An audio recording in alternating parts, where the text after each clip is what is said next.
రాజానగరం నియోజకవర్గంలో పులి సంచారం కలకలం రేపుతోంది.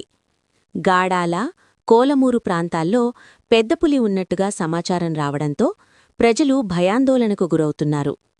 రాత్రివేళల్లో పొలాలకు నీళ్లు పెట్టేందుకు రైతులు తప్పనిసరిగా బయటకు వెళ్లాల్సి వస్తుండటంతో ప్రమాదం పొంచి ఉన్నని ఆందోళన వ్యక్తమవుతోంది. ఈ నేపథ్యంలో అటవీశాఖ చీఫ్ కన్జర్వేటర్తో రాజానగరం ఎమ్మెల్యే బత్తుల బలరామకృష్ణగారు ఫోన్లో మాట్లాడారు. పులిని బంధించడం లేదా క్షేమంగా అడవిలోకి పంపేలా తక్షణ చర్యలు తీసుకోవాలని రాజమండ్రి ఫారెస్ట్ కన్జర్వేటర్ను కోరారు. అవసరమైతే ఈ అంశాన్ని డిప్యూటీ సీఎం పవన్ కళ్యాణ్ గారి దృష్టికి తీసుకెళ్తామని ఎమ్మెల్యే బత్తుల బలరామకృష్ణగారు తెలిపారు. సార్, ఇది టైగర్ని మనం ఇలాగే వదిలేసాం సార్. ఇది అటు తిరిగి మా కాన్సెప్ట్లో 2 మండలాలు చాలా డిస్టర్బ్ చేస్తుంది. అది మొన్న కాతేరు నుంచి ఇదంతా తిరిగి మళ్ళీ యూటర్న్ తీసుకుని మళ్ళీ నియర్ బై రాజమండ్రి వచ్చేసింది. ఇప్పుడు కోలమూరు దగ్గరలో ఉంది అది. సో అర్జెంటుగా చెప్పండి. లేదు అని అనుకుంటే ఒకవేళ ఇంకా మనకి పైకి ఏదైనా చెప్పాలంటే డిప్యూటీ సీఎం గారితో కూడా మాట్లాడదాం సార్. ఏముంది, ఒకవేళ మనకి టీం పంపించడంలో ఇబ్బంది ఏమైనా ఉంటాయి మరి ఉంటే మనం దాన్ని సేఫ్గా ఫారెస్ట్లో పంపిస్తే వీళ్ళు ఇక్కడ పబ్లిక్ సేఫ్గా ఉంటారు, ఆ టైగర్ కూడా సేఫ్గా ఉంటుంది, మనం రిలాక్స్గా ఉండొచ్చు కదా సార్. కొంచెం సీరియస్గా తీసుకోండి సార్.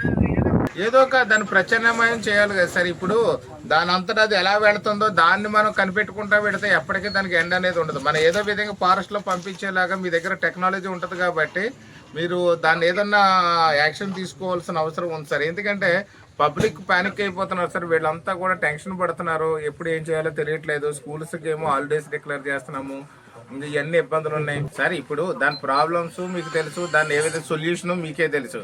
ఇప్పుడు మీరంతా కూడా అందులో ఎక్స్పర్ట్స్ కాబట్టి నేను చెప్తున్నది ఏంటంటే ఈ యొక్క ప్రజలకి ఇబ్బంది లేకుండా వీళ్ళు ప్యానిక్ అవ్వకుండా వీళ్ళు భయభ్రాంతులు అయిపోతున్నారు. ముందు అది విషయం చెప్పకపోతే అవేర్నెస్ ఉండట్లేదు. ఈ ఏరియాలో తిరుగుతుంది అనేది కానీ కమ్యూనికేషన్ ఇవ్వకపోతే మన ఆఫీసర్స్ కూడా ఏం చెప్తారంటే ఈ ఏరియాలో ఉంది కానీ ఇది ఎవరికి చెప్పొద్దు అని చెప్తున్నారు. చెప్తే ప్యానిక్ అవుతారని.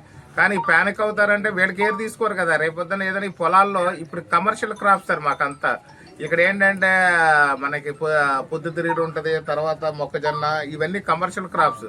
ఈ సీజన్లో రైతులందరూ పొలాల్లో ఉంటారు, రైతు కూలీలందరూ పొలాల్లో ఉంటారు. అది దానికి సొల్యూషన్ దొరకదు. మన వీళ్ళందరూ పొలాల్లో ఉంటారు, ఆ నీరు లేక పొలం ఎండిపోతుందని ఏమో నైట్ నీరు పెట్టడానికి వెళ్తారు. ఎక్కడైనా ఏదైనా అటాక్ జరిగితే మనం దానికి ఆన్సర్ అనే దానికి ప్రజలకు మాత్రం మొత్తం ఈ ఫార్మింగ్ వర్క్లన్నీ ఆపేసి రైతు కూలీలు కూడా ఇళ్లలో కూర్చున్నారు సార్. భయభ్రాంతులు అయిపోయి స్టూడెంట్స్ కూడా ఇంట్లోనే ఉన్నారు.